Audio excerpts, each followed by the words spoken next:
Hi, I'm going to be going over some general discharge instructions for you after your shoulder replacement. Okay, so we're going to start with this packet of instructions, and this is your first 2 days at home after shoulder surgery. So we designed this paper because we kind of inundate you with a lot of information. So what's the most important things that you need to know for the first couple of days? And that is included on here. So no matter how ready you are to get back home, you're going to need to adjust. You may wonder if you left the hospital too early. Many people feel this way. Focus on getting well. Taking a few deep breaths may help you relax. So number one, you're going to be on some type of blood thinner, and you will find that out from your nurse, and you'll have it on your final instructions exactly when to take it. But it's really important you do not want to get a blood clot. You really want to walk a few minutes indoors every hour while awake, at least at first indoors, and that's just for safety, to prevent blood clots. Don't spend too much time sitting. It will definitely be easier for you to rise from a chair with arms. And remember, you're not going to be using that shoulder when you do get up. You'll be using your other arm. Expect swelling in your shoulder and your hand. Wear your sling and keep your hand higher than your elbow to prevent swelling. So you really want to have, when you have your sling on, you really want your hand to be slightly higher than your elbow. And do know that gravity brings things down. So, and I find this happens a lot. You might look and everything looks pretty good the first day, and then you go home and you say, "Ooh, there's a bunch of bruising there." And gravity can actually bring that bruising down. So you might have started with bruising up here, and then the next day you look down here and you're bruised down there. And you're thinking, what happened during surgery? It's really just that the bruising is going down. So be prepared that you definitely can have that, and that is normal. Okay, ice is going to be your friend. If your surgeon suggests that you use an ice machine, or if you have an ice machine at home, you're going to follow the manufacturer's directions or your surgeon's instructions on how often to use that and how to use that. If you're going to be using plain ice, you want to use 20 minutes on any area. You can move it around, so we're pretending this is where you had your shoulder replacement. You can put it here, you can move it here, whatever you need, but 20 minutes on any area. The machine, you're going to follow the directions.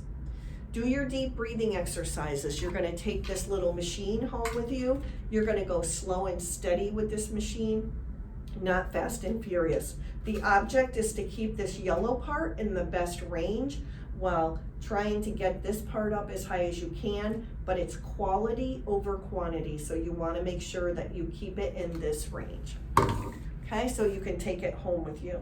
You want to try to drink 6 to 8 8-ounce glasses of water. Sounds like a lot, and it kind of is. That is half of a gallon. Really important. You want to get your fluid balance back. You lost some blood during surgery, and you want your bowels to be moving. So fluid is very important. If you hate water, try flavoring it, because making it more tasty will definitely make you want to use it more. Take your pain medicine as soon as you begin to feel pain. The beauty of having your shoulder replaced, some of you might get such great pain relief. So it might even last a couple of days. So that's good and that's bad. The bad is that it's going to wear off. So you really want to make sure that you're keeping an eye out for when that pain is going to come forth. And it may not be at the most opportune time. It might be during the middle of the night when you get that increase in pain. It's kind of like a Novocaine. Maybe it works really good and you don't feel anything. Then you feel a little something, and then all of a sudden, whoa. You don't want to get to that whoa part. You want to say, I'm starting to feel some pain, and that's when you want to take your pain medication. So my suggestion is to keep a pain pill by your bedside, as long as it's safe to do that. If you don't have a pet that can take it, so that you'll know if the pain medication wears off in the middle of the night, then you have a pain pill there to take. Take it with food if it might irritate your stomach. So you might want to, if you're putting a pain pill by your bed, maybe have some peanut butter crackers there so that you can put something in your belly before you take that. Watch for the side effects of pain medicine, such as dizziness, nausea, sleepiness, or constipation. When you stand up, always give yourself a second. Make sure that your head is clear. You don't want to fall. Don't wait till the last minute to use the restroom, because even if you're dizzy, you're going to move and it's probably going to be dangerous. So you want to make sure that you always give yourself a second.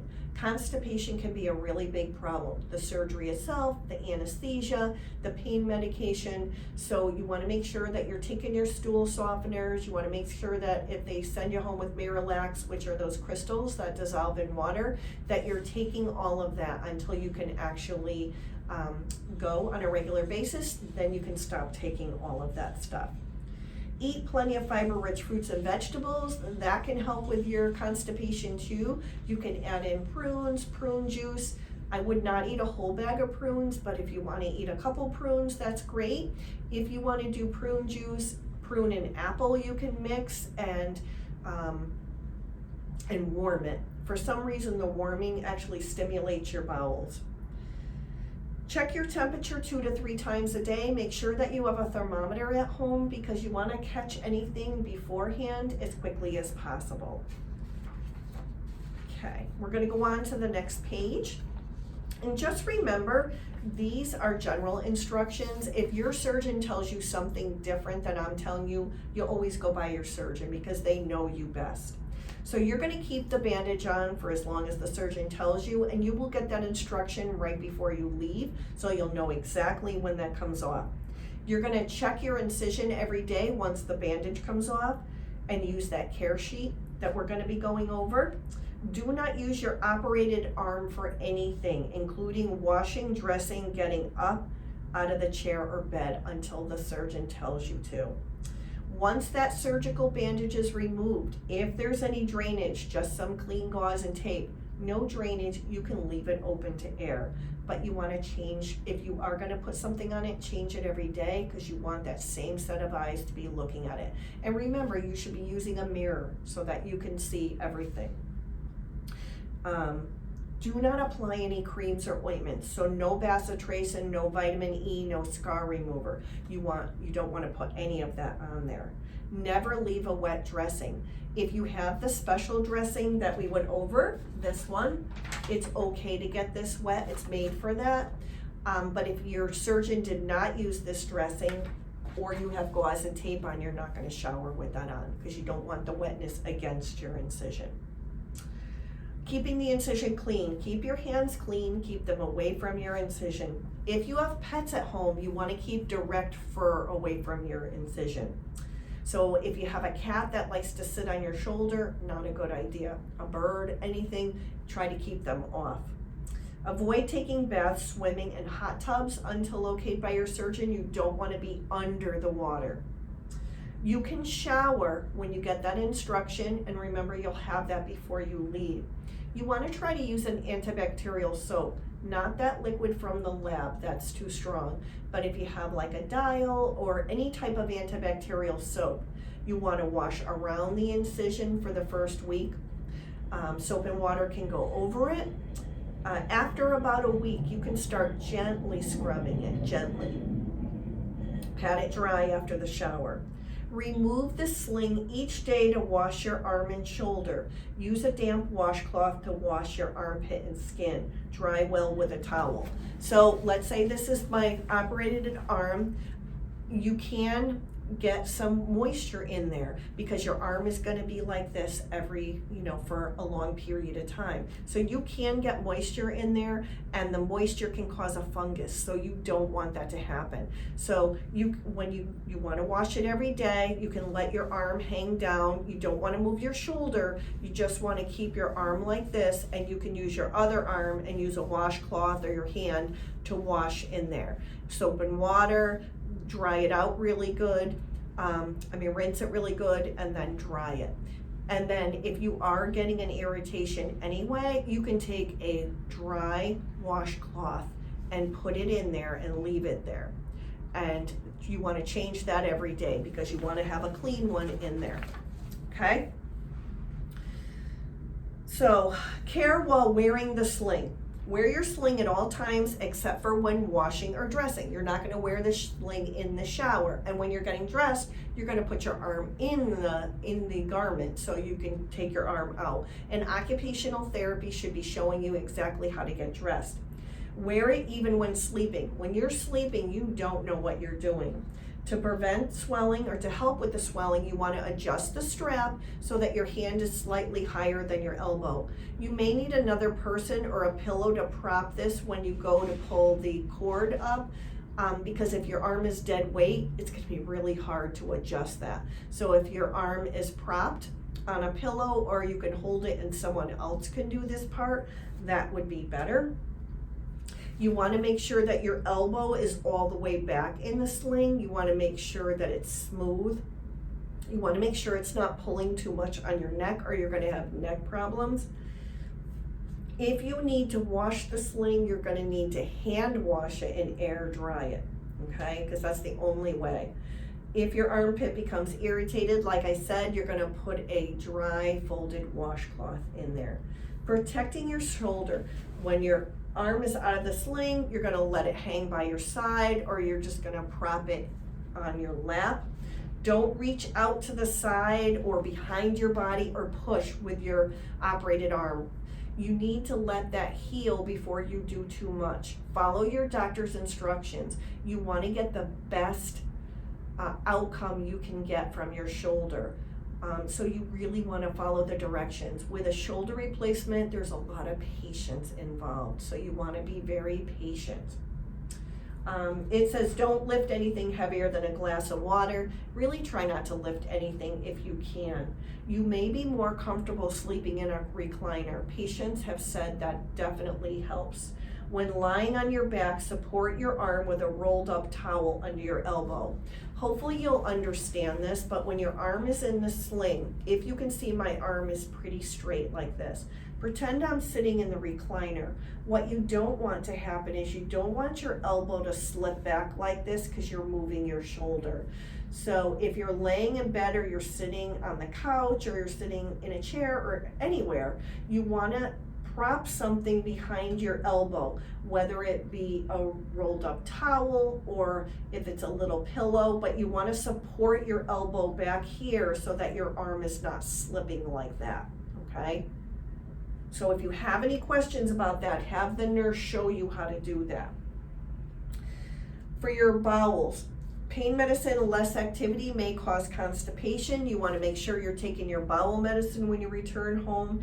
If you have a problem with your bowels for more than 2-3 days at the most, you want to call your surgeon. Try to eat a diet high in protein, vitamins, and iron. If you're a Dr. Reardon patient and you're taking whey protein, keep doing it after. But what type of foods contain protein? Lean meats, chicken, fish, beans have a lot of protein. Peanut butter, eggs, all of that contains protein. So you want to try to eat those types of foods. Eat foods high in fiber at every meal to help with your constipation. Good choices are vegetables, fruits, and grains. Drink plenty of fluids. Water is your best choice. Remember your 6 to 8 8-ounce glasses of water. Pain medicine, take it as directed by your surgeon. You can take less as your pain improves. When you take Tylenol, many of the surgeons send you home with Tylenol around the clock. Try to take it as directed. You don't want to go over 4,000 milligrams of Tylenol in 24 hours because you could damage your liver. So you want to take it as directed. We usually have you at about 3,000 milligrams. Do not take any Advil, Motrin, ibuprofen, or Aleve. You're on a blood thinner and you don't want to thin your blood more. So unless your surgeon says it's okay, you're not going to take any of that. For pain control, use ice or a bag of frozen vegetables. If you're using the machine, you're going to follow the manufacturer's directions on the machine. But if you're using plain ice, 20 minutes on any area. Avoid heat on your new joint. Certainly you can take a warm shower, but you don't want to put a heating pad there. Heat sends fluid in the area. If you need a heating pad for anywhere else in your body, that's fine. You just don't want to use it on your shoulder. The blood thinner, take it as directed, but while on it, you look for signs of bleeding in your body. So if you were brushing your teeth and your gums were bleeding, if you had blood in your urine or stool, or if you vomited and it looked like coffee grounds, that could be digested blood. Be careful if you shave, especially if it's not your dominant, if you had surgery on your dominant hand. So you want to be really careful, because if you cut yourself while shaving, it could bleed excessively. You want to hold pressure longer, but call your surgeon if you have any questions. You really don't want to stop your blood thinner unless you call your surgeon first. You're going to call your surgeon if you have, this is where blood clots could show up. It could show up in your arm too, but for your leg, if you were to get a blood clot in the back of your leg, the symptom could be tightness, red area, or a lot of swelling. Same thing for your arm. You could get tightness, red area, a lot of swelling. Remember, you could get swelling anyway, just because swelling of your shoulder. But you don't want to rub the area, because a blood clot that breaks loose can travel through your system, through your veins, and become a pulmonary embolus. You could actually die from that.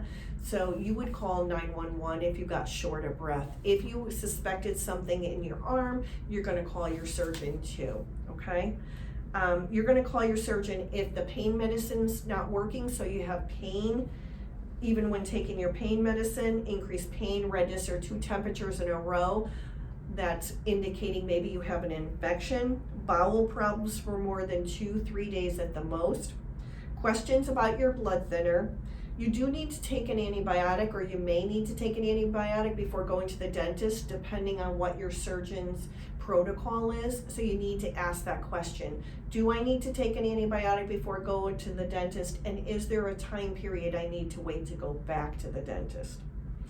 If you're going to be having some kind of test, such as a colonoscopy, endoscopy, whoever's doing the procedure, you tell them that you had your shoulder replaced, and they will tell you whether you need to take anything or not. Call 911 if you're having any breathing problems or bleeding that won't stop. So now the next page. I know this is a knee and you had your shoulder replaced, but I use it for the pictures. So when your dressing comes off, you compare your incision to the picture here.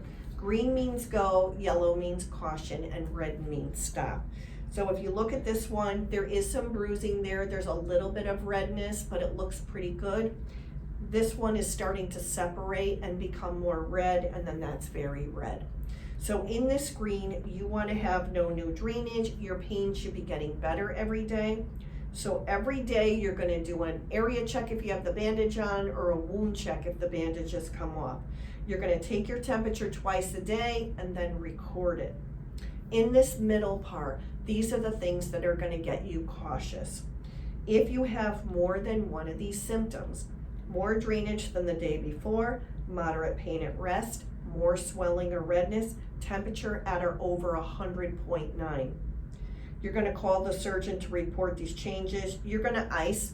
You don't need to elevate your legs, because that's for a knee. And then you're going to record your temperature 3 times a day. So if something's going on, you're going to do your temperature 3 times a day. In this last column, any of these you're going to call right away. If you have increasing drainage, any smell from your incision, sudden increase in pain, redness that spreads out, new swelling, not helped by ice, temperature at or over 100.9 or more twice in a row, call your surgeon, get an appointment, explain why you're calling, don't wait on a holiday or weekend, okay? After surgery, expect joint pain with activity, as well as mild swelling and bruising. You could get a lot of bruising. Once the bandage is removed, if you have any drainage, just some clean gauze and tape. No drainage, leave it open to air. If you do put gauze and tape, you're going to change that every day. If you have drainage for more than 5 days, call your surgeon. Now, you're going to say, of course I would do that. But let's say the bandage comes off and you have a tiny bit of drainage. If it's not discolored, it doesn't smell, it's a tiny bit, and you have that same amount for 1 to 4 days and then goes away, no problem.